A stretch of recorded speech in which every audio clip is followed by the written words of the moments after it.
Hello students, मी अंकिता तुमची commerce educator. तुम्हा सर्वांचं ग्लोबल ऑनलाईन मराठीमध्ये मनापासून स्वागत करते. आजच्या या व्हिडिओमध्ये आपण कॉमर्स पेपर 2 युनिट नंबर 1 म्हणजेच बिझनेस एन्व्हायरमेंट आणि इंटरनॅशनल बिझनेसवर जे इम्पॉर्टंट MCQ आहेत ते डिस्कस करणार आहोत, जेणेकरून हे MCQ तुम्हाला येणाऱ्या एक्झाममध्ये हेल्प करतील. ओके. आणि एक महत्त्वाची सूचना, रोज 6 वाजता मी माझा व्हिडिओ ग्लोबल ऑनलाईन मराठीवर टाकणार आहे.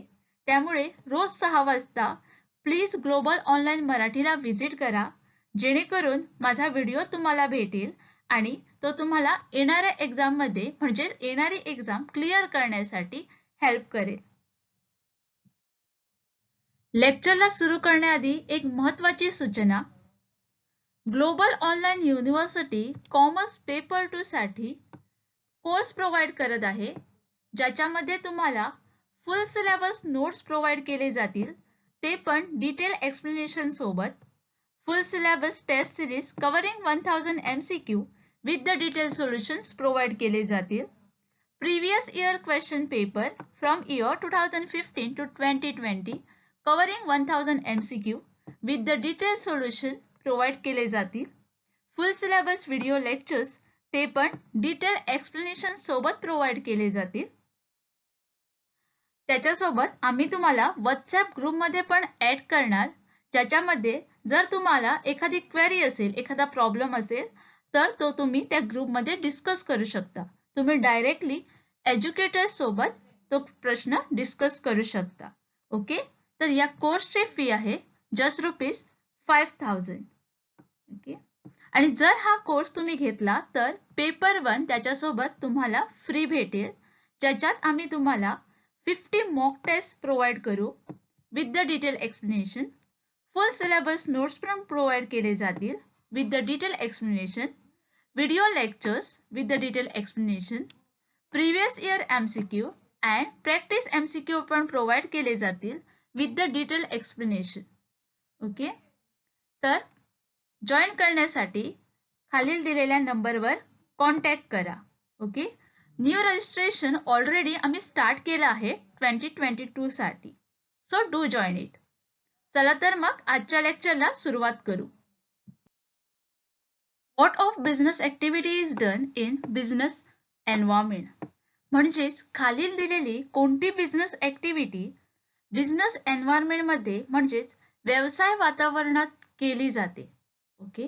आणि तुमचे ऑप्शन्स आहेत व्यवस्थापन, सेकंड ऑप्शन आहे नियोजन, थर्ड ऑप्शन आहे कोऑर्डिनेशन म्हणजेच समन्वय, आणि लास्ट ऑप्शन आहे वरीलपैकी काहीही नाही. इथे या प्रश्नाचा आन्सर देण्याकरता आपल्याला बिझनेस एन्व्हायरमेंट म्हणजे काय या कन्सेप्टची माहिती असणे खूप गरजेचं आहे. ओके. बिझनेस एन्व्हायरमेंट म्हणजेच व्यावसायिक वातावरण म्हणजे कर्मचारी, ग्राहकांच्या गरजा आणि अपेक्षा, पुरवठा आणि मागणी, व्यवस्थापन, ग्राहक, मालक, सरकाराचे उपक्रम, तंत्रज्ञानातील नवकल्पना, सामाजिक ट्रेंड, बाजारातील कल, आर्थिक बदल यासारखे सर्व अंतर्गत आणि बाह्य घटकांची बेरीज किंवा संग्रह, यालाच आपण व्यावसायिक वातावरण असे म्हणतो. ओके. बिझनेस एन्व्हायरमेंट किंवा व्यवसाय वातावरण म्हणजे काय हे मी तुम्हाला आत्ताच सांगितलं. करेक्ट. म्हणजे त्याच्यावरून तुम्हाला समजलंच असेल की याचा आन्सर काय होईल. ओके. तो इथे या प्रश्नाचा आन्सर आहे ऑप्शन नंबर ए म्हणजेच मॅनेजमेंट किंवा व्यवस्थापन. Okay. Which of the following is not a feature of business environment. म्हणजे खालीलपैकी कोणते व्यवसाय वातावरणाचे वैशिष्ट्य नाही. आणि तुमचे ऑप्शन्स आहेत इंटर रिलेटेड एलिमेंट म्हणजेच इंटरकनेक्टेड असणे, कनेक्टेड असणे एकामेकाशी. ओके. सेकंड ऑप्शन आहे कॉम्प्लेक्सिटी. थर्ड ऑप्शन्स आहे डायनॅमिक म्हणजे जे सतत चेंज होतं. आणि लास्ट ऑप्शन आहे कंटिन्युअस म्हणजे जे सतत चालतं, जे कंटिन्यू होतं. इथं या प्रश्नाचा आन्सर देण्याकरता तुम्हाला बिझनेस एन्व्हायरमेंट म्हणजे काय हा कन्सेप्ट क्लिअर असणे खूप गरजेचं आहे. ओके. आता इथे व्यावसायिक वातावरण किंवा business environment is concern with those part of a environment element of the business enterprise which influence or impact its activity and decided its valuability. Okay? म्हणजेच जे त्याच्या क्रियाकलापावर प्रभाव टाकतात किंवा प्रभावित करतात आणि त्याची व्यवहार्यता ठरवतात. हे व्हेरिएबल्स आणि शक्तींना संचित करते जे कंपनीच्या प्रभावी क्लायंट कनेक्शन तयार करण्याच्या आणि ते चाल ठेवण्याच्या क्षमतेवर प्रभाव टाकतात. सतत घटक व्यवसाय वातावरणाचा भाग नसतात. जसं की मी तुम्हाला म्हटलं की सतत घटक व्यवसाय वातावरणाचा भाग नसतात. म्हणजेच इथे या प्रश्नाचे करेक्ट आन्सर होईल ऑप्शन नंबर डी, म्हणजेच continuous. Continuous is not a feature of business environment. Given which environment is composed of law, government agency and pressure group. इथे ऑप्शन्स दिले आहे डेमोग्राफिक, इकॉनॉमिक, सोशल कल्चर आणि last option आहे political legal. इथे या प्रश्नाचं उत्तर देण्याआधी मी तुम्हाला सांगू इच्छिते की इथे चारही जे ऑप्शन्स आहेत ते इम्पॉर्टंट आहेत. त्यामुळे चारही ऑप्शन्स बद्दल आपल्याला इन्फॉर्मेशन असणे म्हणजे जो कन्सेप्ट दिला आहे तो क्लिअर असणे खूप गरजेचं आहे. कारण कुठच्याही ऑप्शनवर कधीही प्रश्न येऊ शकतो. ओके, आता जर आम्ही बघितलं डेमोग्राफिक, तर डेमोग्राफिक म्हणजेच लोकसंख्याशास्त्रीय पर्यावरण म्हणजे एखाद्या फर्म किंवा राष्ट्राभोवती असलेल्या मानवी लोकसंख्येच्या वैशिष्ट्याचा संदर्भ असतो आणि बाजारपेठेवर मोठ्या प्रमाणावर परिणाम होतो. जो सेकंड ऑप्शन आहे तो आहे इकॉनॉमिक, म्हणजेच आर्थिक वातावरण. हा शब्द ग्राहकांच्या किंवा व्यवसायाच्या खरेदीच्या सवयीवर प्रभाव टाकणाऱ्या आणि त्यामुळे कंपनीच्या कार्यक्षमतेवर परिणाम करणाऱ्या सर्व बाह्य आर्थिक घटनांना सूचित करतो. थर्ड ऑप्शन्स आहेत सोशल कल्चर, म्हणजेच सामाजिक संस्कृती. जर आपण सोशल कल्चरचं डेफिनेशन बघितलं तर all the social surrounding that affect the growth and the operation of a business directly or indirectly.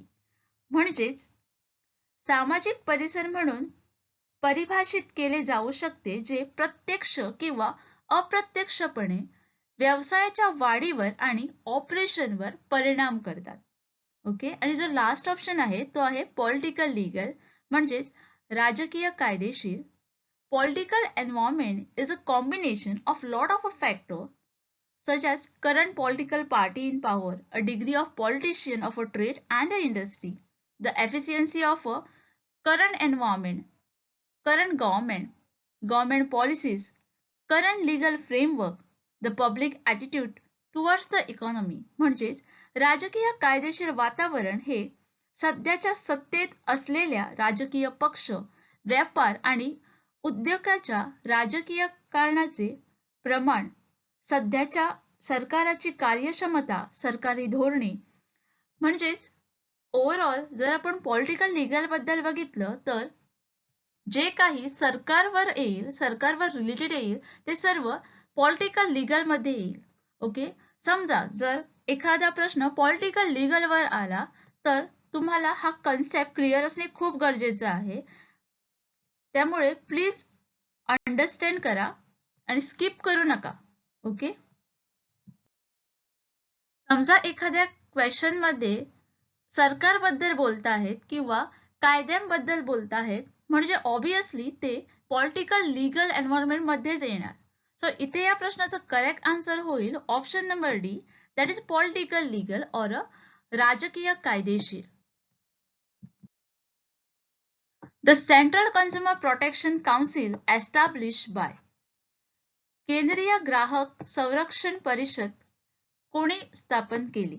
आणि ऑप्शन्स आहेत राज्य सरकार, केंद्र सरकार, संसद आणि भारताचे राष्ट्रपती. Okay, Central Consumer Protection Council was established by a central government. Okay, सदस्यांचा समावेश आहे ग्राहक व्यवहार मंत्री, अध्यक्ष आणि विहित केलेल्या हितसंबंधांचे प्रतिनिधित्व करणारे इतर अधिकृत किंवा अशासकीय सदस्यांची संख्या. म्हणजेच इथे या प्रश्नाचा करेक्ट आन्सर होईल ऑप्शन नंबर बी, म्हणजेच सेंट्रल गव्हर्नमेंट किंवा केंद्र सरकार. When was FEMA came into existence? FEMA कधी अस्तित्वात आली? ओके, आणि तुमचे ऑप्शन्स आहेत 1 जून 2000, 31 जून 2000, 20 मे 1999 आणि 12 मे 1999. इथे फेमाचा कन्सेप्ट तुम्हाला क्लिअर असणे खूप गरजेचे आहे, कारण एखादा क्वेश्चन इथे मोस्ट प्रोबेबली येतोच. ओके, त्यामुळे फेमाबद्दल थोडंसं नॉलेज तुमच्यामध्ये असणं खूप गरजेचं आहे. फॉरेन एक्सचेंज मॅनेजमेंट ऍक्ट किंवा ज्याला आपण फेमा असंही संबोधतो, पूर्वीच्या फॉरेन एक्सचेंज रेग्युलेशन ऍक्ट म्हणजेच फेराच्या बदली म्हणून सादर करण्यात आला आहे. ओके, आणि जो फेमा जो आहे तो 1 जून 2000 रोजी एक कायदा बनला. म्हणजेच इथं तुमचं करेक्ट आन्सर होईल ऑप्शन नंबर ए, फेमा 1 जून 2000 मध्ये अस्तित्वात आला. ओके,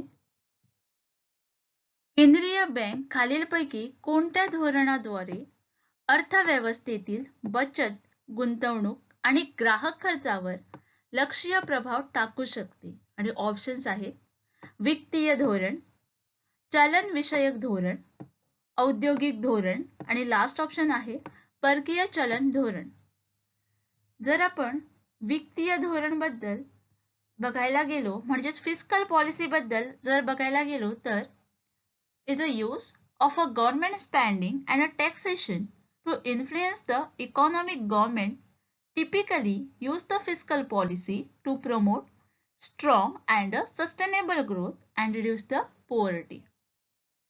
औद्योगिक धोरण किंवा इंडस्ट्रियल पॉलिसी, एखाद्या देशाची औद्योगिक धोरण किंवा औद्योगिक धोरण हे सर्व अर्थव्यवस्थेच्या काही भागांचा विकास आणि वाढीस प्रोत्साहन देण्यासाठी आणि अधिकृत धोरणात्मक प्रयत्न करते, जे बहुतेक वेळा उत्पादन क्षेत्राच्या सर्व किंवा भागावर केंद्रीय असते. ओके, आणि जो लास्ट ऑप्शन जो आहे तो आहे परकीय चलन धोरण किंवा फॉरेन एक्सचेंज पॉलिसी. विनिमय दर धोरणामध्ये विनिमय दर प्रणाली निवडणे आणि परकीय चलन व्यवहार कोणत्या वैशिष्ट्य दराने होईल हे निर्धारित करणे समाविष्ट आहे. इथे या प्रश्नाचे करेक्ट आन्सर होईल ऑप्शन नंबर बी, म्हणजेच मॉनिटरी पॉलिसी किंवा चलन विषयक धोरण. The central bank can significantly influence the saving, investment and consumer spending in the economy through the monetary policy. The low income economy are sometimes referred to as कमी उत्पन्न असलेल्या अर्थव्यवस्थांना कधी कधी असेही संबोधले जाते. आणि ऑप्शन्स आहेत पहिले जग म्हणजेच फर्स्ट वर्ल्ड, सेकंड वर्ल्ड म्हणजेच दुसरे जग, थर्ड वर्ल्ड किंवा यापैकी काहीही नाही, none of the above. The correct answer for this question will be option number C. The low income economy are sometimes referred to as third world. The government of India constituted a public sector disinvestment commission on. म्हणजेच सरकार भारताच्या सार्वजनिक क्षेत्रातील निवृत्तवणूक आयोगाची स्थापना कधी केली? आणि ऑप्शन्स आहेत 15 मार्च 1991, 23 ऑगस्ट 1996, 23 सप्टेंबर 1993 आणि लास्ट ऑप्शन आहे 6 मे 1994. इथे तुम्हाला पब्लिक सेक्टर डिसइन्व्हेस्टमेंट कमिशन बद्दल माहिती असणं खूप गरजेचं आहे. म्हणजे तो कन्सेप्ट तुमच्या माइंडमध्ये क्लिअर असणं खूप गरजेचं आहे. कारण जरी एखादा प्रश्न याच्यावर आला तर तुम्ही त्या पोझिशन मध्ये असाल की तुम्ही त्या प्रश्नाला सहसा उत्तर देऊ शकाल.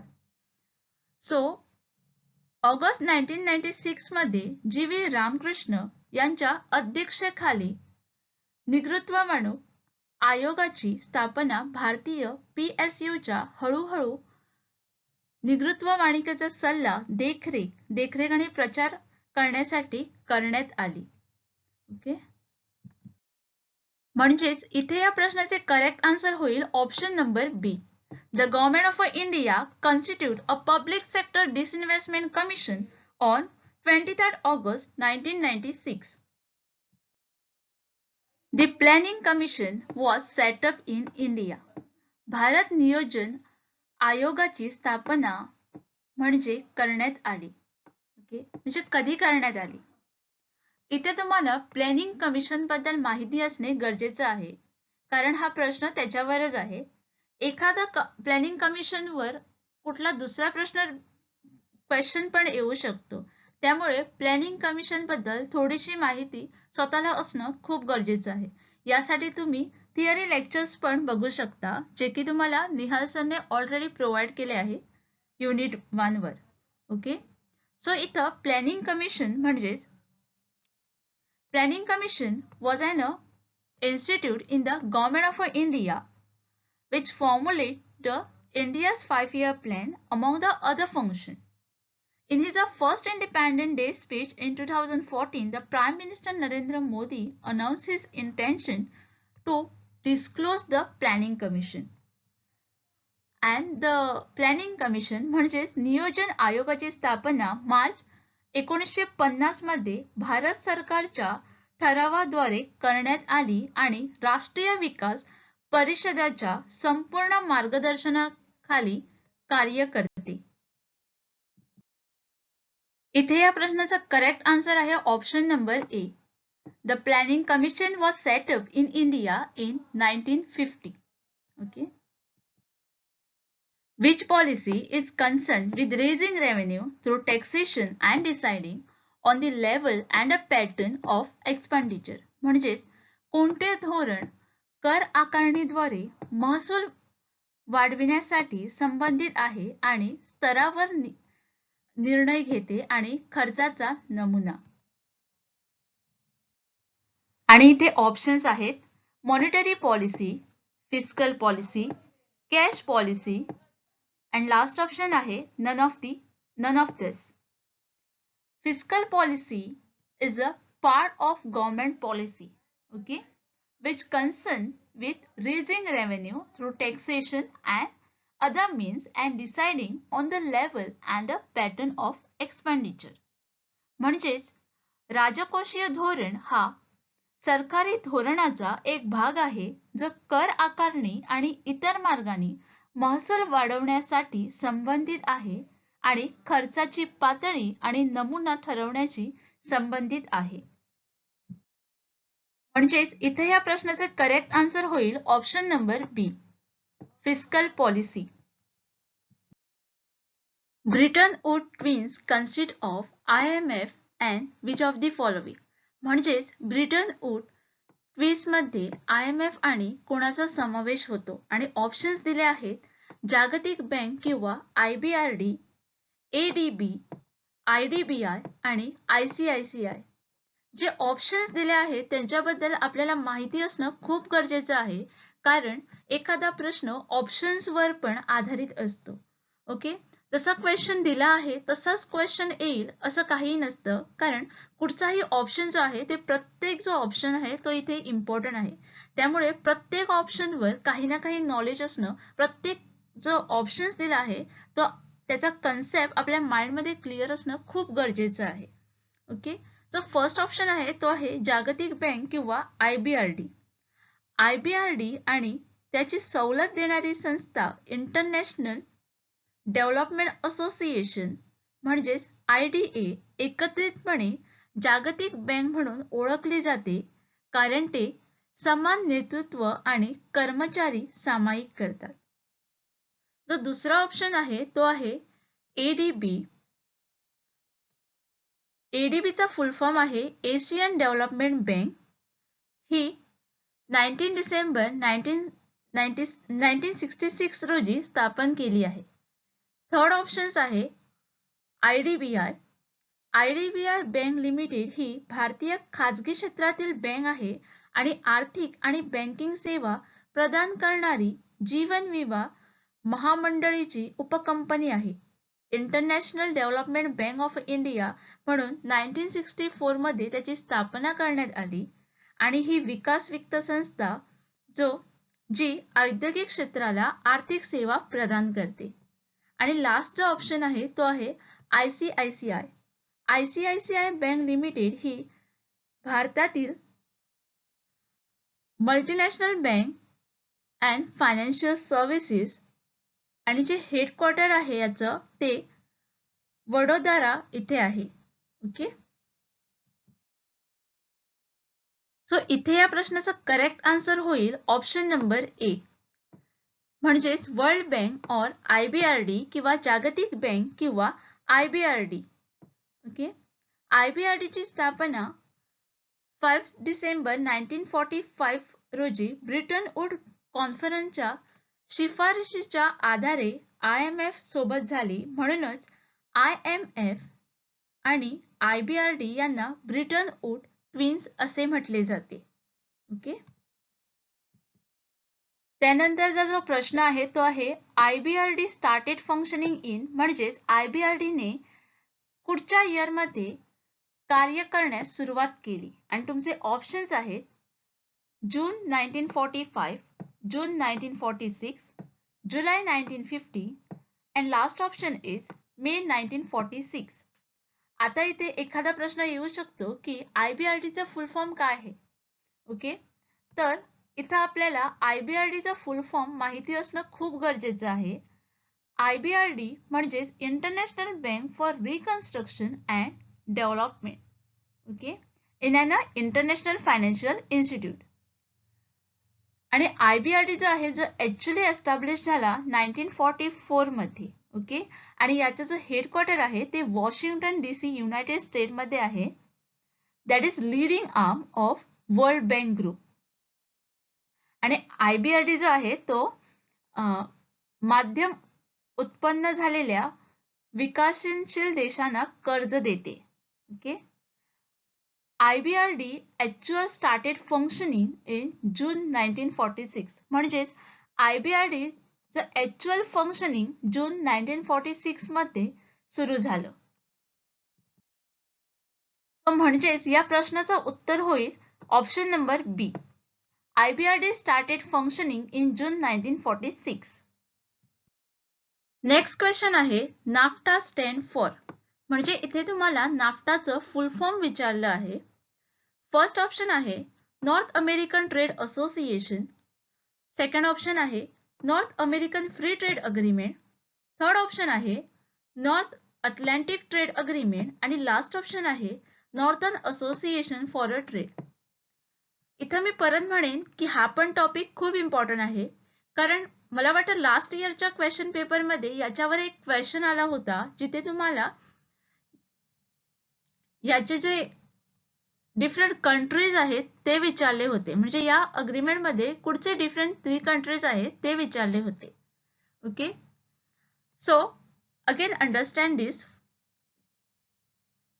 नाफ्टा म्हणजेच north American free trade agreement हा US, कॅनडा आणि मेक्सिको यांच्यातील बहुतेक व्यापार अडथळे दूर करणारा करार होता जो 1 जानेवारी 1994 मध्ये लागू झाला.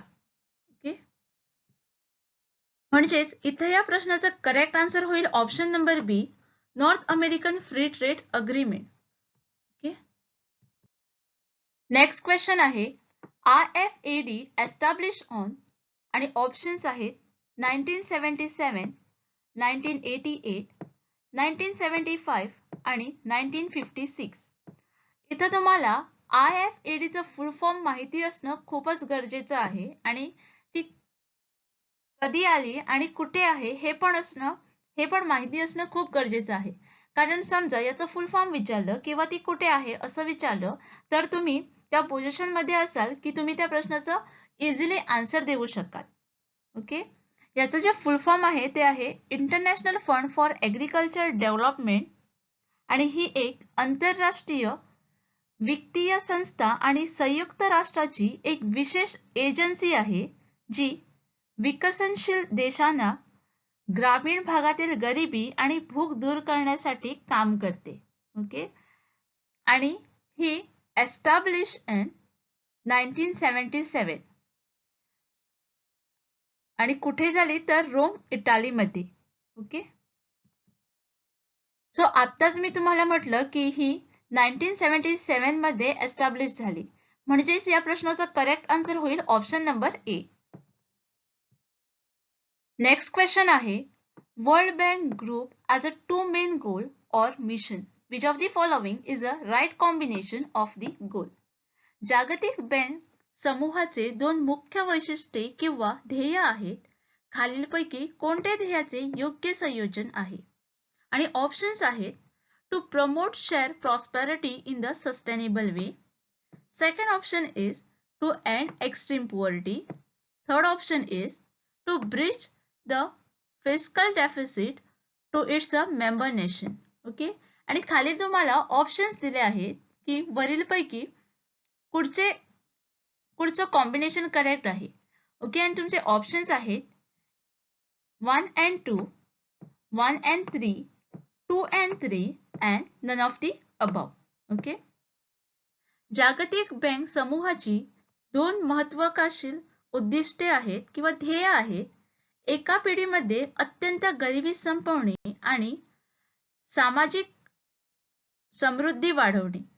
ओके,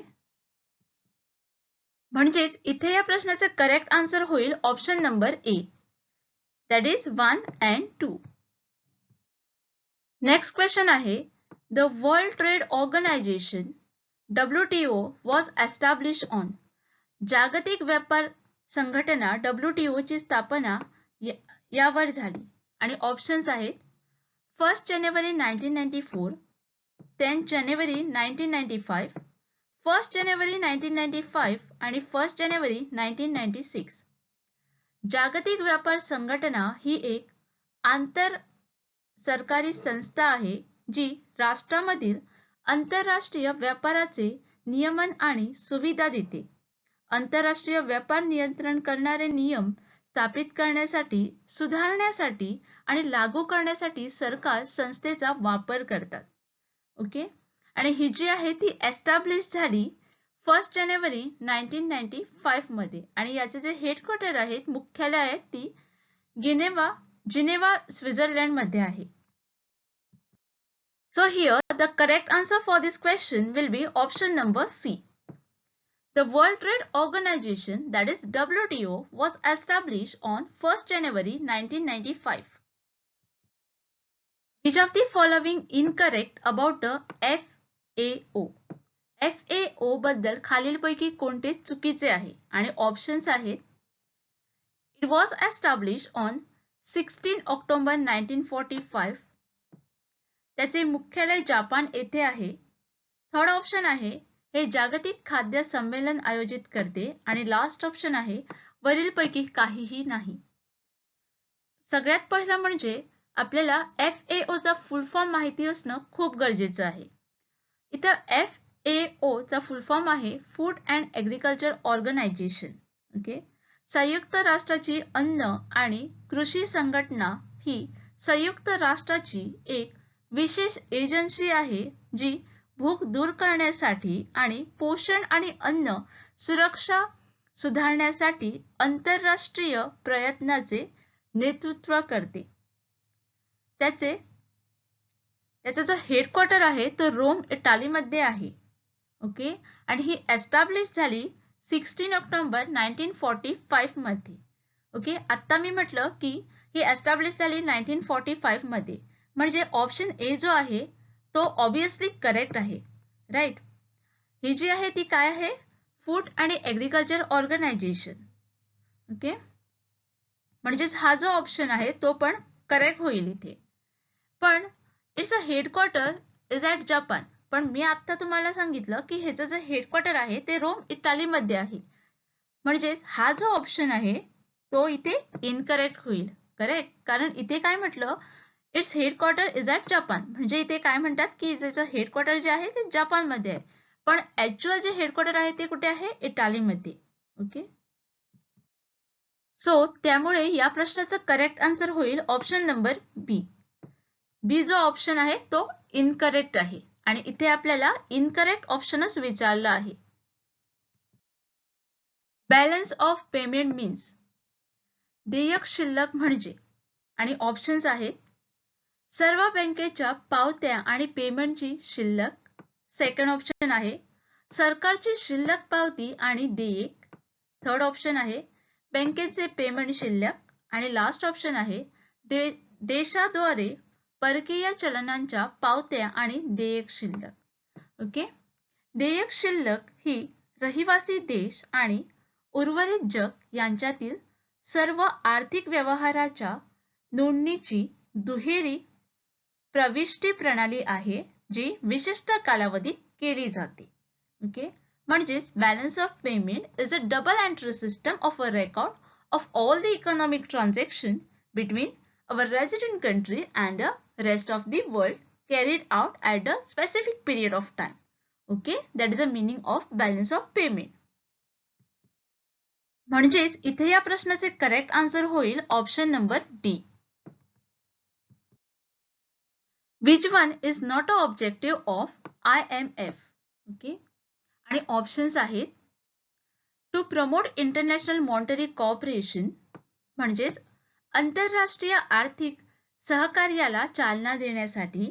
सेकंड ऑप्शन आहे संतुलित आंतरराष्ट्रीय व्यापार सुनिश्चित करण्यासाठी.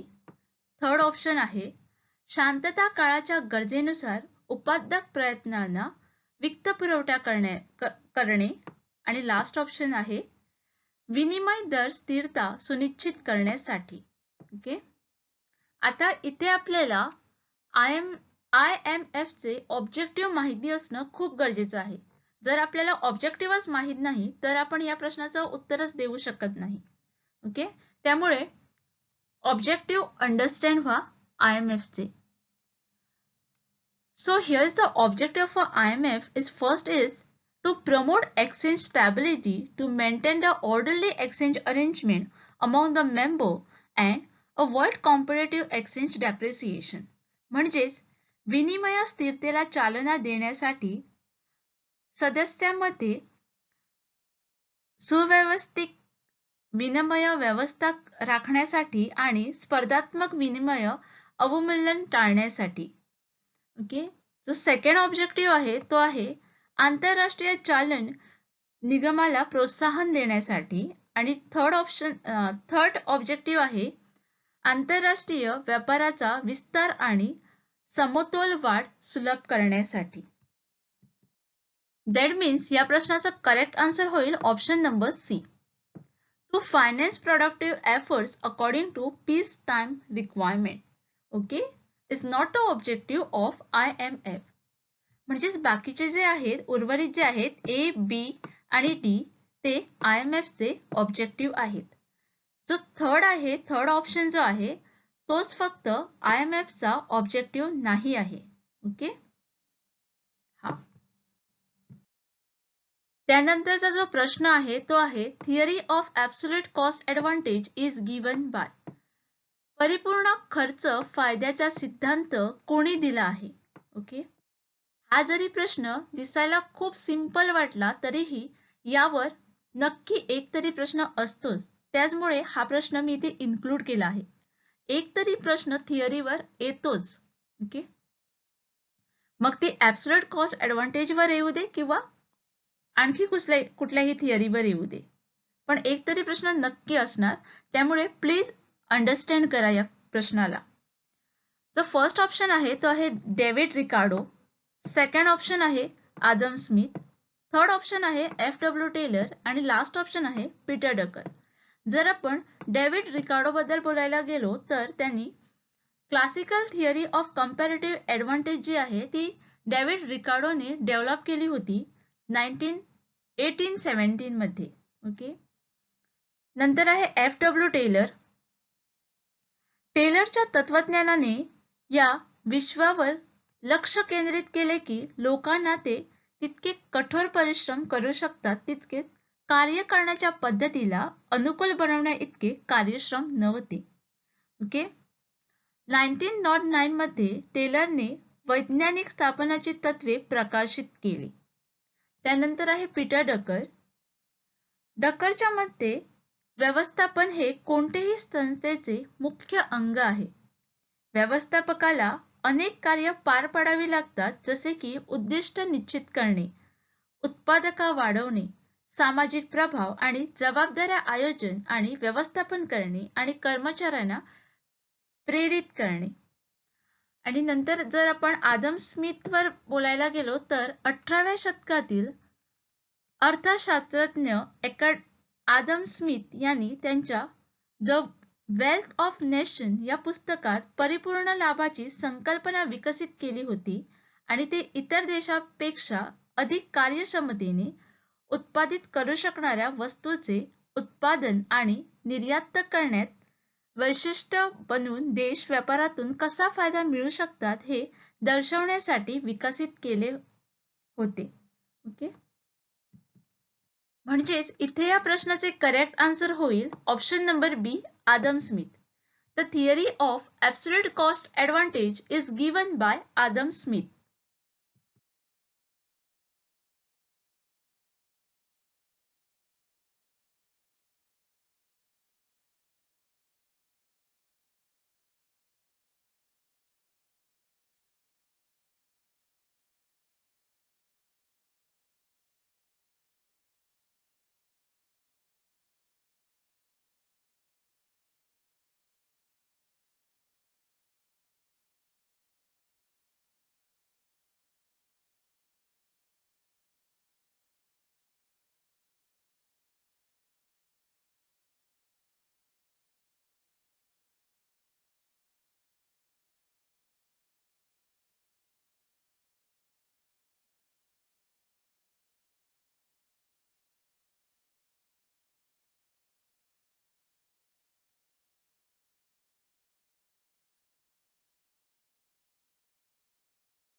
खालीलपैकी कोणता सिद्धांत सांगते की निर्यात करणे चांगले होते आणि प्रोत्साहन दिले जाते, परंतु आयात करणे वाईट होते आणि निराश केले जाते? ओके, आणि यासाठी ऑप्शन्स आहेत तुलनात्मक खर्च सिद्धांत, संपूर्ण कायद्याचा सिद्धांत, थर्ड ऑप्शन आहे फॅक्टर एंडोमेंट सिद्धांत आणि लास्ट ऑप्शन आहे मर्कंटालिझम सिद्धांत. ओके, आता इथे जे ऑप्शन्स दिले आहेत ते थिअरीज वर आहेत आणि इथे मी म्हणेन की युनिट 1 मध्ये थिअरी हा कन्सेप्ट खूपच इम्पॉर्टंट आहे. जो की इकॉनॉमिक थिअरी आहे हे खूपच इम्पॉर्टंट आहे, कारण प्रत्येक वर्षी याच्यातनं एक तरी क्वेश्चन आपल्याला नक्कीच बघायला मिळतो. ओके, जर तुम्ही प्रिव्हियस इयरचे क्वेश्चन बघितले असाल तर तुम्हाला माहिती पण असेल. सो जो फर्स्ट ऑप्शन आहे तो आहे कंपॅरेटिव्ह कॉस्ट थिअरी, म्हणजे तुलनात्मक खर्च सिद्धांत. तुलनात्मक फायदा सिद्धांत उत्पादनासाठी विविध पर्यायांमधील विश्लेषणासाठी एक घटक म्हणून संधी खर्चाचा परिचय देतो. तुलनात्मक फायदा सूचित करतो की देश एकमेकांशी व्यापार करतील त्यात वस्तूंमध्ये त्यांचा सापेक्ष फायदा आहे त्या वस्तूंची निर्यात करतील. सेकंड जो ऑप्शन आहे तो आहे the theory of absolute advantage, म्हणजे संपूर्ण फायद्याचा सिद्धांत. परिपूर्ण फायदा म्हणजे जेव्हा एखादा उत्पादक त्याच्या प्रतिस्पर्धेपेक्षा समान किमतीत किंवा त्याच प्रमाणात कमी खर्चात एखादी वस्तू किंवा सेवा जास्त प्रमाणात देऊ शकतो. परिपूर्ण फायदा तुलनात्मक फायद्याशी विरोधाभास केला जाऊ शकतो, जे कमी संधी खर्चात वस्तू आणि सेवेचे उत्पादन करण्याची क्षमता आहे. थर्ड जो ऑप्शन आहे तो आहे फॅक्टर एंडोमेंट थिअरी. ओके, म्हणजेच फॅक्टर एंडोमेंट सिद्धांत. जर याच्याबद्दल बोलायला गेलो तर फॅक्टर एंडोमेंट थिअरी असे मानते की देश विविध प्रकारच्या साधनांमध्ये मुबलक असण्याची शक्यता आहे. जर एखाद्या देशाला एखाद्या चांगल्या गोष्टीमध्ये तुलनात्मक फायदा असेल, त्यामध्ये त्यांच्याकडे मोठ्या प्रमाणावर संपदा आहे अशा घटकाचा वापर केला जातो, तर त्याने त्याचे उत्पादक त्या चांगल्यावर केंद्रित केले पाहिजे. ओके, आणि जो लास्ट ऑप्शन आहे तो आहे मर्कंटालिझम थिअरी. ओके, मर्कंटालिझम ही एक आर्थिक प्रथा आहे ज्याद्वारे सरकार इतर देशांच्या खर्चावर राज्यशक्ती वाढवण्यासाठी त्याच्या अर्थव्यवस्थेचा वापर करतात. निर्यात आयातीपेक्षा जास्त आहे आणि सराफा बहुधा सोने आणि चांदी याच्या रूपात संपत्ती जमा करण्याचा प्रयत्न सरकारने केला.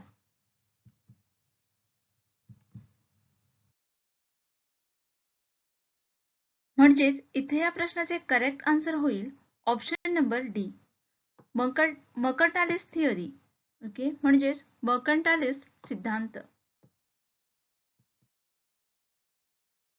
नेक्स्ट जो क्वेश्चन आहे तो आहे जेव्हा वस्तूच्या वजनानुसार कस्टम ड्युटी आकारली जाते तेव्हा त्याला असे म्हणतात, आणि ऑप्शन्स आहेत उत्पादन शुल्क, सेकंड ऑप्शन आहे ॲड कर्तव्य, थर्ड ऑप्शन आहे महसूल कर्तव्य आणि लास्ट ऑप्शन आहे विशिष्ट कर्तव्य. ओके, जो फर्स्ट ऑप्शन आहे तो आहे उत्पादन शुल्क किंवा अबाकारी कर. हा एक प्रकारचा कर आहे जो देशामध्ये उत्पादित केलेल्या वस्तूवर आकारला जातो. मालाच्या उत्पादनावर किंवा विक्रीवर हा कर आहे. ओके, जो सेकंड ऑप्शन आहे तो आहे ॲड कर्तव्य.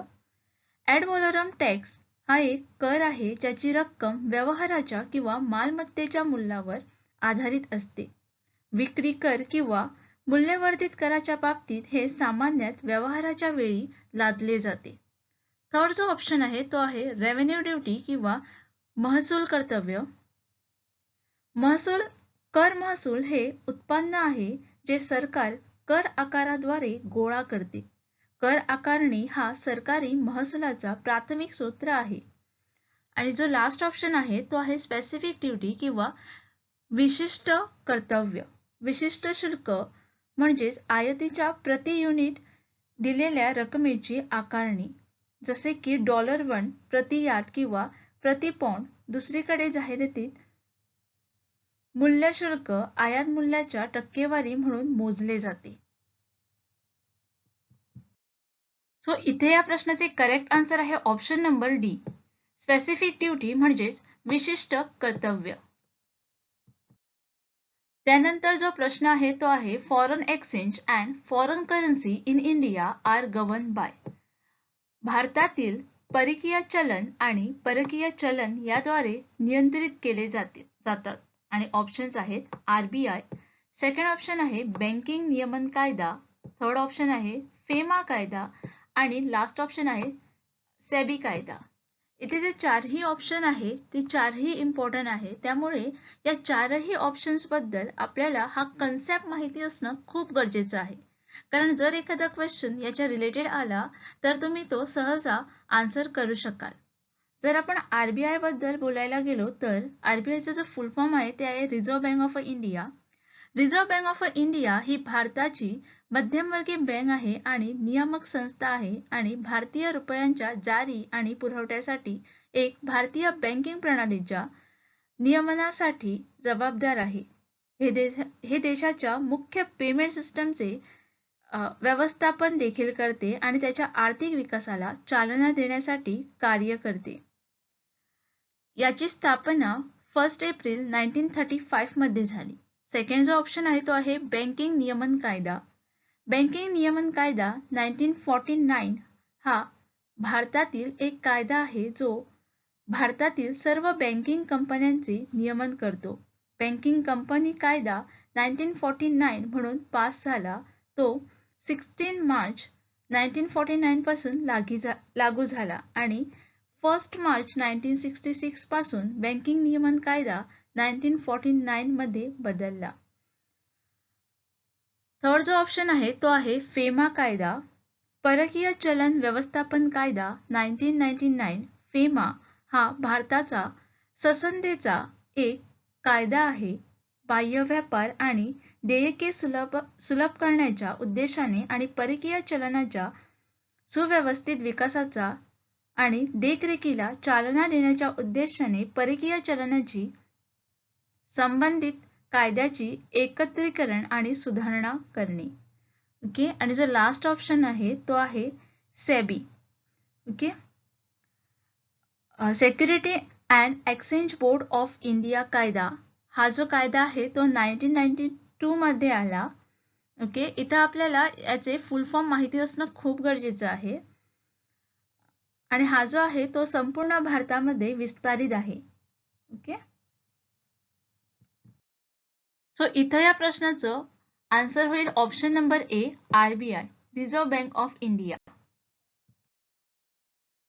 Physical delivery of foreign exchange as to leg place in case of च्या बाबतीत परकीय चलनांची भौतिक डिलिव्हरी करणे आवश्यक आहे आणि ऑप्शन्स आहेत फॉरवर्ड मार्केट.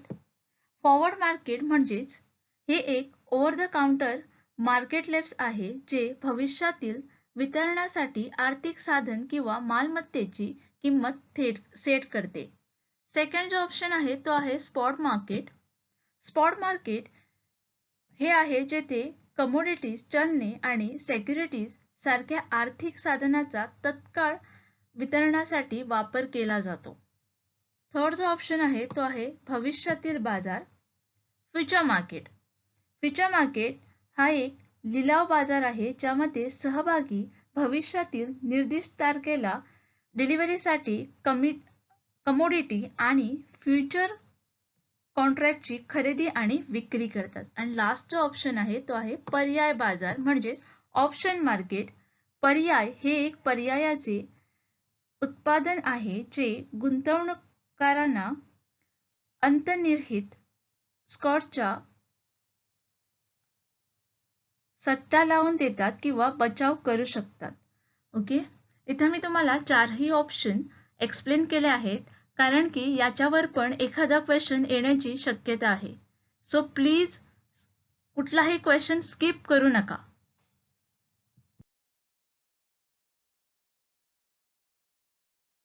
इथं या प्रश्नाचे करेक्ट आन्सर होईल ऑप्शन नंबर बी, स्पॉट मार्केट. नेक्स्ट जो क्वेश्चन आहे, कुणाच्या सिद्धांतानुसार एखाद्या देशाचा खजिना प्रामुख्याने सोन्याच्या रूपात ठेवलेल्या त्याची संपत्ती निर्माण होते आणि ऑप्शन्स आहेत सुवर्ण सिद्धांत, रिकार्डो सिद्धांत, मर्कंटालिझम आणि लास्ट ऑप्शन आहे हेक्सर सिद्धांत. ओके, इथे या प्रश्नाचे करेक्ट आन्सर आहे ऑप्शन नंबर सी, मर्कंटालिझम.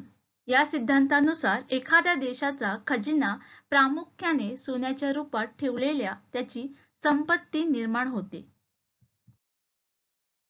आंतरराष्ट्रीय व्यापाराच्या वित्तपुरवठ्यासाठी उपलब्ध सोन्याचे प्रमाण राखीव चलने आणि विशेष रेखांकन अधिकार म्हणून ओळखले जाते. आणि ऑप्शन्स आहेत आंतरराष्ट्रीय तरलता. आंतरराष्ट्रीय तरलता हा या शब्दाचा अर्थ असा आहे की वैयक्तिक देशांना चलनविषयक अधिकाऱ्यांना त्याच्या आंतरराष्ट्रीय देयकातील तूट भरून करण्यासाठी उपलब्ध असलेली सर्व आर्थिक साधने आणि सुविधा जेव्हा परकीय निधीच्या पुरवठ्याचे इतर सर्व स्रोत शिल्लक सुनिश्चित करण्यासाठी अपुरे ठरतात. सेकंड जो ऑप्शन आहे तो आहे विशेष रेखाचित्र अधिकार म्हणजे special drawing right. Special drawing right SDR ही आंतरराष्ट्रीय नाणेनिधीद्वारे परिभाषित आणि देखरेख केलेली पूरक परकीय चलन राखीव मालमत्ता आहे. त्यानंतर जो ऑप्शन आहे तो आहे आंतरराष्ट्रीय नाणेनिधी. इंटरनॅशनल मॉनिटरी फंड IMF ही एक आंतरराष्ट्रीय वित्तीय संस्था आहे ज्याचे मुख्यालय वॉशिंग्टन DC येथे आहे. ओके, आणि जो लास्ट ऑप्शन आहे तो आहे नन ऑफ दी अबव, वरीलपैकी काहीही नाही. सो इथे या प्रश्नाचे करेक्ट आन्सर होईल ऑप्शन नंबर बी, विशेष रेखाचित्र अधिकार. भांडवलवादी, साम्यवादी आणि मिश्र असे प्रकार आहेत आणि ऑप्शन्स आहेत आर्थिक प्रणाली. सेकंड ऑप्शन आहे सामाजिक व्यवस्था. थर्ड ऑप्शन आहे सांस्कृतिक कृती आणि लास्ट ऑप्शन आहे राजकीय व्यवस्था. इथे या प्रश्नाचे जे करेक्ट आन्सर आहे ते आहे ऑप्शन नंबर ए, आर्थिक प्रणाली. आर्थिक व्यवस्था ही समाजात किंवा दिलेल्या भौगोलिक क्षेत्रामध्ये उत्पादन, संसाधनांचे वाटप आणि वस्तू या सेवेचे वितरण करण्याची एक प्रणाली आहे. In which of the following mode of entry does the domestic manufacturer give the right to use the intellectual property such as a patent and a trademark to manufacturer in the foreign country for a fee? प्रवेशाच्या खालीलपैकी कोणत्या पद्धतीमध्ये देशांतर्गत निर्मात्याला बौद्धिक संपत्ती जसे की पेटंट आणि ट्रेडमार्कचा वापर करण्याचा अधिकार परदेशी देशातील उत्पादकाला शुल्क आकारून देतो का? आणि ऑप्शन्स आहेत लायसन्सिंग म्हणजेच परवाना. सेकंड ऑप्शन आहे कॉन्ट्रॅक्ट मॅन्युफॅक्चरिंग. थर्ड ऑप्शन आहे संयुक्त उपक्रम म्हणजे जॉईंट व्हेंचर आणि लास्ट ऑप्शन आहे यापैकी काहीही नाही. इथे या प्रश्नाचे करेक्ट आन्सर आहे ऑप्शन नंबर ए, लायसन्सिंग किंवा परवाना.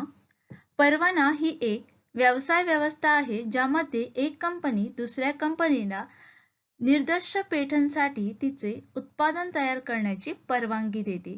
बहुराष्ट्रीय कंपनीला वस्तूचे उत्पादन, मार्केटिंग किंवा वितरण यासाठी स्वतःची संसाधने खर्च करण्याची गरज नाही. जर इथे कॉन्ट्रॅक्ट मॅन्युफॅक्चरिंग बद्दल बोलायला गेले तर कॉन्ट्रॅक्ट मॅन्युफॅक्चरर हा एक निर्माता आहे जो घटक किंवा उत्पन्नासाठी फर्मशी करार देतो. जॉईंट व्हेंचर बद्दल जर आपल्याला कन्सेप्ट माहिती असला पाहिजे तर संयुक्त उपक्रम हे दोन किंवा अधिक पक्षाचे संयोजन आहे जे एकल एंटरप्राइज किंवा नफ्यासाठी प्रकल्पाचा विकास शोधतात. Okay, and the attribute that doesn't contribute to the Porter-Diamond model is. Porter's Diamond model मध्ये योगदान न देणारी विशेषता आहे आणि ऑप्शन्स आहेत गव्हर्नमेंट म्हणजे शासन. सेकंड ऑप्शन आहे ऑर्गनाइज्ड ट्रेड युनियन, संघटित ट्रेड युनियन. थर्ड ऑप्शन आहे फॅक्टर कंडिशन, घटक अटी आणि लास्ट ऑप्शन आहे डिमांड कंडिशन म्हणजेच मागणी अटी. The correct answer for this question will be option number B, organized trade union. Given which environment is composed of law, government agency and pressure group. इथे options दिले आहे demographic, economic, social culture आणि last option आहे political legal. इथे या प्रश्नाचं उत्तर देण्याआधी मी तुम्हाला सांगू इच्छिते की इथे चारही जे ऑप्शन्स आहेत ते इम्पॉर्टंट आहेत. त्यामुळे चारही ऑप्शन्स बद्दल आपल्याला इन्फॉर्मेशन असणं म्हणजे जो कन्सेप्ट दिला आहे तो क्लिअर असणे खूप गरजेचं आहे. कारण कुठच्याही ऑप्शनवर कधीही प्रश्न येऊ शकतो. ओके, आता जर आम्ही बघितलं डेमोग्राफिक, तर डेमोग्राफिक म्हणजेच लोकसंख्याशास्त्रीय पर्यावरण म्हणजे एखाद्या फर्म किंवा राष्ट्राभोवती असलेल्या मानवी लोकसंख्येच्या वैशिष्ट्याचा संदर्भ असतो आणि बाजारपेठेवर मोठ्या प्रमाणावर परिणाम होतो. जो सेकंड ऑप्शन आहे तो आहे इकॉनॉमिक म्हणजेच आर्थिक वातावरण. हा शब्द ग्राहकांच्या किंवा व्यवसायाच्या खरेदीच्या सवयीवर प्रभाव टाकणाऱ्या आणि त्यामुळे कंपनीच्या कार्यक्षमतेवर परिणाम करणाऱ्या सर्व बाह्य आर्थिक घटनांना सूचित करतो. थर्ड ऑप्शन्स आहेत सोशल कल्चर म्हणजेच सामाजिक संस्कृती. जर आपण सोशल कल्चरचं डेफिनेशन बघितलं तर all the social surrounding that affect the growth and the operation of a business directly or indirectly. म्हणजेच सामाजिक परिसर म्हणून परिभाषित केले जाऊ शकते जे प्रत्यक्ष किंवा अप्रत्यक्षपणे व्यवसायाच्या वाढीवर आणि ऑपरेशनवर परिणाम करतात. ओके, आणि जो लास्ट ऑप्शन आहे तो आहे पॉलिटिकल लीगल म्हणजेच राजकीय कायदेशीर. Political environment is a combination of lot of factors such as current political party in power, a degree of politician of a trade and a industry, the efficiency of a current environment, current government policies, current legal framework, the public attitude towards the economy. म्हणजेच राजकीय कायदेशीर वातावरण हे सध्याच्या सत्तेत असलेल्या राजकीय पक्ष, व्यापार आणि उद्योगाच्या राजकीय कारणाचे प्रमाण, सध्याच्या सरकाराची कार्यक्षमता, सरकारी धोरणे. म्हणजेच ओव्हरऑल जर आपण पॉलिटिकल लीगल बद्दल बघितलं तर जे काही सरकारवर येईल, सरकारवर रिलेटेड येईल ते सर्व पॉलिटिकल लीगल मध्ये येईल. ओके, समजा जर एखादा प्रश्न पॉलिटिकल लीगल वर आला तर तुम्हाला हा कन्सेप्ट क्लिअर असणे खूप गरजेचं आहे. त्यामुळे प्लीज अंडरस्टँड करा आणि स्किप करू नका. ओके, समजा एखाद्या क्वेश्चन मध्ये सरकारबद्दल बोलत आहेत किंवा कायद्यांबद्दल बोलत आहेत म्हणजे ऑब्वियसली ते पॉलिटिकल लीगल एन्व्हायरमेंट मध्येच येणार. सो इथे या प्रश्नाचं करेक्ट आन्सर होईल option number D, that is political legal और राजकीय कायदेशीर. खालील दिलेले हे कोणते जगाच्या अर्थव्यवस्थेतील सर्वात महत्त्वाचे वैशिष्ट्य बनले आहेत आणि ऑप्शन्स आहेत आंतरराष्ट्रीय व्यवसाय, सेकंड ऑप्शन आहे जागतिकीकरण, थर्ड ऑप्शन आहे उदारीकरण आणि लास्ट ऑप्शन आहे वरील सर्व. इथे प्रत्येक ऑप्शन बद्दल जरा तरी माहिती असणं म्हणजे कन्सेप्ट क्लिअर असणं खूप गरजेचं आहे. कारण जर तुम्ही प्रिव्हियस इयरचे क्वेश्चन पेपर बघितले असाल म्हणजे अनालिसिस जर केले असाल तर तुम्हाला माहिती पडेल की जे क्वेश्चन जे रिपीट जे होतात ते ऑप्शनवरच काहीतरी रिलेटेड असतात. म्हणजे प्रत्येक ऑप्शन्सवरच क्वेश्चन येऊ शकतात. त्यामुळे प्रत्येक ऑप्शन इथे अंडरस्टँड करून घ्या. फर्स्ट जो ऑप्शन आहे तो आहे आंतरराष्ट्रीय व्यवसाय. आंतरराष्ट्रीय व्यवसाय म्हणजे वस्तू, सेवा, तंत्रज्ञान, भांडवल आणि ज्ञान याचा राष्ट्रीय सीमा ओलांडणं आणि जागतिक किंवा आंतरराष्ट्रीय सीमेवरचा व्यापार. सेकंड जो ऑप्शन आहे तो आहे जागतिकीकरण. दोन किंवा अधिक देशांमधील वस्तू आणि सेवेच्या सीमापार व्यवहाराचा समावेश आहे. ओके, आणि त्यालाच ग्लोबलायझेशन किंवा जागतिकीकरण असे म्हणतात. थर्ड जो ऑप्शन आहे तो आहे उदारीकरण. उदारीकरण सरकारी नियंत्रणे सैल करणे, जरी काही वेळा गर्भपात आणि घटस्फोट यासारख्या सामाजिक बाबतांशी संबंधित कायद्याचा शिथिलेशी शब्द म्हणून वापरला जातो. विशेषतः हे आंतरराष्ट्रीय व्यापार आणि भांडवलावरील निर्बंधांमधील कपातीतील संदर्भ देते.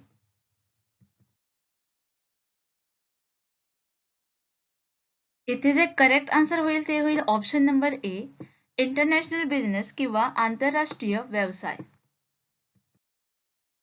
ही एक अशी प्रक्रिया आहे जी फायदेशीर आहे, भविष्यातील जागतिक आर्थिक विकासाची गुरुकिल्ली आणि अपरिहार्य आणि अपरिवर्तनीय देखील आहे. आणि ऑप्शन्स आहेत प्रायव्हेटायझेशन म्हणजेच खाजगीकरण.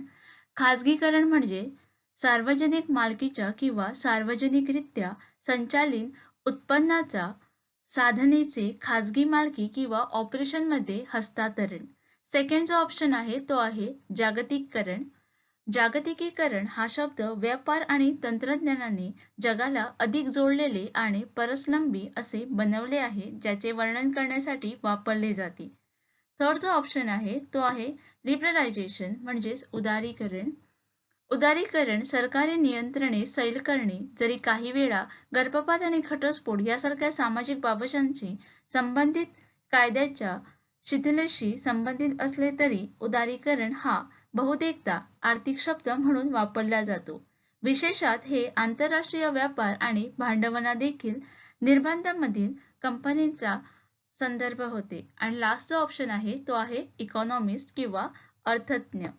ओके, इकॉनॉमिस्ट हे आंतरराष्ट्रीय साप्ताहिक वृत्तपत्र आहे जे मासिक स्वरूपात छापले जाते आणि डिजिटल पद्धतीने राजकारण, तंत्रज्ञान आणि संस्कृती यावर लक्ष केंद्रित करते. म्हणजेच इथे जे करेक्ट आन्सर होईल ते होईल ऑप्शन नंबर बी, ग्लोबलायझेशन किंवा जागतिकीकरण.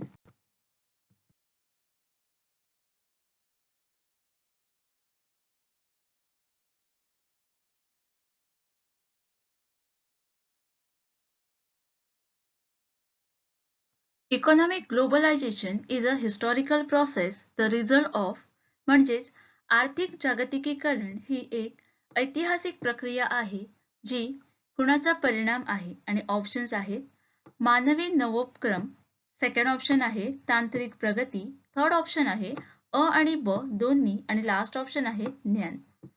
जो फर्स्ट ऑप्शन आहे तो आहे मानवी नवोपक्रम. मानवी शोधाशिवाय कोणताही खरा नाविन्य नाही, कारण आम्हीच आमच्या जागतिक प्रणालीची रचना आणि निर्मिती करत आहोत. आज जगातील मुख्य उणीव म्हणजे स्पर्धेऐवजी सहकार्याची आणि मानवता म्हणून शिकणे. हीच जगातील सर्व समस्यांची उत्तरे असू शकतात. सेकंड जो ऑप्शन आहे तो आहे तांत्रिक प्रगती. तांत्रिक प्रगती म्हणजे वस्तूंच्या उत्पादनाची नवीन आणि सुधारित पद्धतीचा शोध. तंत्रज्ञानातील बदलामुळे श्रम, भांडवल याचे उत्पादकता वाढणे, आर्थिक, सामाजिक, भौतिक, बौद्धिक यासारखे विस्तृत श्रेणीमध्ये मूल्य वाढवण्यासाठी याचा वापर केला जाऊ शकतो.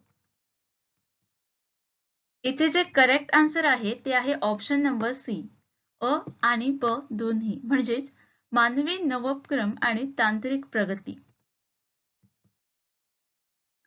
किमान आर्थिक हस्तांतरणा इतके दीर्घकालीन विकासासाठी महत्वाचे आहे. आणि ऑप्शन्स आहेत आर्थिक स्थिरता, सेकंड ऑप्शन आहे संस्थेची इमारत, थर्ड ऑप्शन आहे संचालनात्मक सुधारणा, आणि लास्ट ऑप्शन आहे वरील सर्व.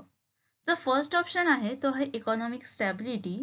आर्थिक स्थिरता म्हणजे मायक्रो इकॉनॉमीमध्ये जास्त चढ उतार नसणे, बऱ्यापैकी स्थिर उत्पादन वाढ आणि कमी आणि स्थिर चढण वाढ असलेली अर्थव्यवस्था आर्थिकदृष्ट्या स्थिर मानली जाईल. सेकंड जो ऑप्शन आहे तो आहे संस्थेची इमारत. संस्था उभारणी म्हणजे दोन भाग असतात. संस्थेची इमारत अशी प्रक्रियाकलाप जी संस्थात्मक कामगिरी सुधारतात आणि इतर उपक्रम ज्याच्या संस्थेचे नियमन केलेल्या यंत्रणा बदलण्याच्या उद्देशाने असतात. थर्ड जो ऑप्शन आहे तो आहे संचालनात्मक सुधारणा. संचारात्मक सुधारणा हे मूलत्व असे उपाय आहेत जे अर्थव्यवस्थेचे फॅब्रिक बदलतात. संस्थात्मक आणि नियामक फ्रेमवर्क ज्यामध्ये व्यवसाय आणि लोक काम करतात.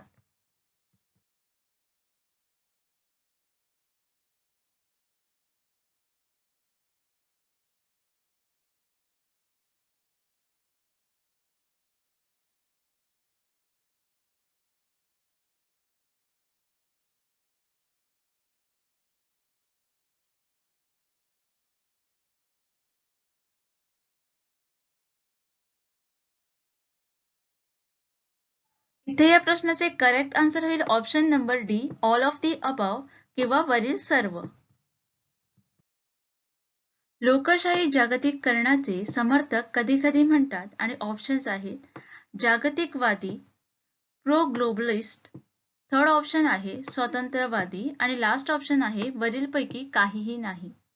जागतिकेचा अर्थ केवळ आंतरराष्ट्रीयच्या पलीकडे अर्थाच्या विविध नमुन्यांचा आहे. जागतिकीकरणाच्या विचारधारा जागतिकीकरणाच्या प्रक्रियेपासून वेगळे करण्यासाठी जागतिकीकरणाची संकल्पना शास्त्रीयदृष्ट्या वापरली जाते. सेकंड ऑप्शन आहे तो आहे प्रो ग्लोबलिस्ट.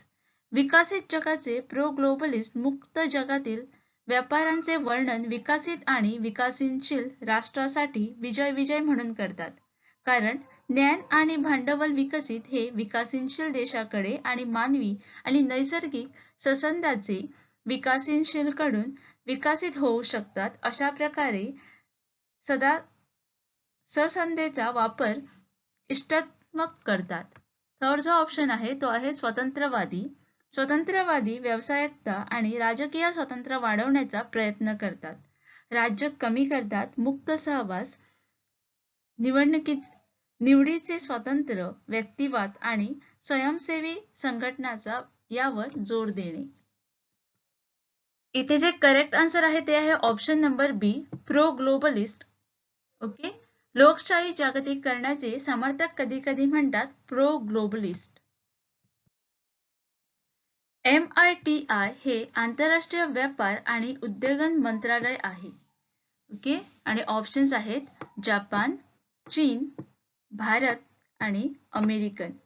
आंतरराष्ट्रीय व्यापार आणि उद्योग मंत्रालय संक्षिप्त MITI मलेशिया सरकारचे एक मंत्रालय आहे जे आंतरराष्ट्रीय व्यापार, उद्योग, गुंतवणूक, उत्पादकता, लघु आणि मध्यम उद्योग, विकास वित्त संस्था, हलाल उद्योग, ऑटोमोटिव्ह, स्टील, धोरणात्मक व्यापार करण्यासाठी जबाबदार आहेत. इथे जे करेक्ट आन्सर आहे ते आहे ऑप्शन नंबर ए. MITI हे जपान आंतरराष्ट्रीय व्यापार आणि उद्योग मंत्रालय आहे. TRIPS that is TRIPS Council is for trips परिषद यासाठी आहे आणि ऑप्शन्स आहेत वस्तू परिषद, सेकंड ऑप्शन आहे बौद्धिक संपदा अधिकारांचा व्यापार संबंधित पैलूंसाठी परिषद, थर्ड जो ऑप्शन आहे तो आहे सेवा परिषद आणि लास्ट ऑप्शन आहे ए आणि सी दोन्ही. काउन्सिल फॉर ट्रिप्स ही ट्रिप्सच्या ऑपरेशनचे व्यवस्थापन आणि देखरेख करण्यासाठी कायदेशीररित्या जबाबदार असलेली संस्था आहे. आपल्या नियमित बैठकांमध्ये ट्रिप्स परिषद सदस्यांमधील महत्त्वाच्या मुद्द्यावर चर्चेसाठी एक मंच म्हणून काम करते. The correct answer for this question will be option number B, the Council for Trade Related Aspect of Intellectual Property Right. Geneva येथे गेट सदस्यांच्या मंत्रिस्तरीय बैठकीत उरुग्वे फेरीची बीजे केव्हा पेरली गेली आणि ऑप्शन्स आहेत नोव्हेंबर 1982, जानेवारी 1970, मार्च 2005 आणि लास्ट ऑप्शन आहे जुलै 1985. उरुग्वे फेरीची बीजे नोव्हेंबर 1982 मध्ये जिनेव्हा येथे झालेल्या गेट सदस्यांच्या मंत्रिस्तरीय बैठकीत पेरण्यात आली. मंत्र्यांनी एक मोठी नवीन वाटाघाटी सुरू करण्याचा हेतू असला तरी परिषदकृती विषयावर रखडली आणि सर्वत्र अपयशी ठरली.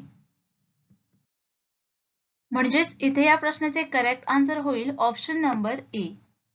जिनेव्हा येथे गॅट सदस्यांच्या मंत्रिस्तरीय बैठकीत उरुग्वे फेरीची बीजे नोव्हेंबर 1982 मध्ये पेरली गेली. IBRD आंतरराष्ट्रीय bank for reconstruction and development त्याला असेही म्हटले जाते आणि ऑप्शन्स आहेत एक्झिम बँक, सेकंड ऑप्शन आहे जागतिक बँक, थर्ड ऑप्शन आहे आंतरराष्ट्रीय नाणेनिधी आणि लास्ट ऑप्शन आहे आंतरराष्ट्रीय बँक. आता इथे IBRD म्हणजेच आंतरराष्ट्रीय bank for reconstruction and development याच्याबद्दल माहिती असणं आपल्याला खूप गरजेचं आहे. IBRDचं फुल फॉर्म तर इथे क्वेश्चन मध्ये दिलं आहे जे तुम्हाला आठवण ठेवायचं आहे. ओके, जे तुम्ही इथे बाय हार्ट पण करू शकता कारण एखादा क्वेश्चन मॅच द फॉलोइंग मध्ये याच्यावर पण येऊ शकतो. आता जर आपण IBRD बद्दल बोलायला गेलो तर International bank for reconstruction and Development ही एक आंतरराष्ट्रीय वित्तीय संस्था आहे. त्याची स्थापना 1944 मध्ये झाली आणि त्याचे मुख्यालय वॉशिंग्टन DC युनायटेड स्टेट येथे आहे. ही जागतिक बँक समूहाची कर्ज देणारी शाखा आहे. IBRD मध्यम उत्पन्न असलेल्या विकसनशील देशांना कर्ज देते. ओके, अँड याची जी स्थापना आहे ती 1944 मध्ये झाली. ओके, इथे या प्रश्नाचे करेक्ट आन्सर आहे ऑप्शन नंबर बी, जागतिक बँक. IBRD म्हणजेच आंतरराष्ट्रीय bank for reconstruction and development याला जागतिक बँक असेही म्हटले जाते. असंख्य विशेषीकृत जनरल काउन्सिलला अहवाल देतात आणि ऑप्शन्स आहेत समित्या, सेकंड ऑप्शन आहे कार्यरत गट म्हणजेच वर्किंग ग्रुप, थर्ड ऑप्शन आहे कार्यरत पक्ष working parties and last option आहे वरील सर्व. या प्रश्नाचे जे करेक्ट आन्सर आहे ते आहे ऑप्शन नंबर डी, वरील सर्व.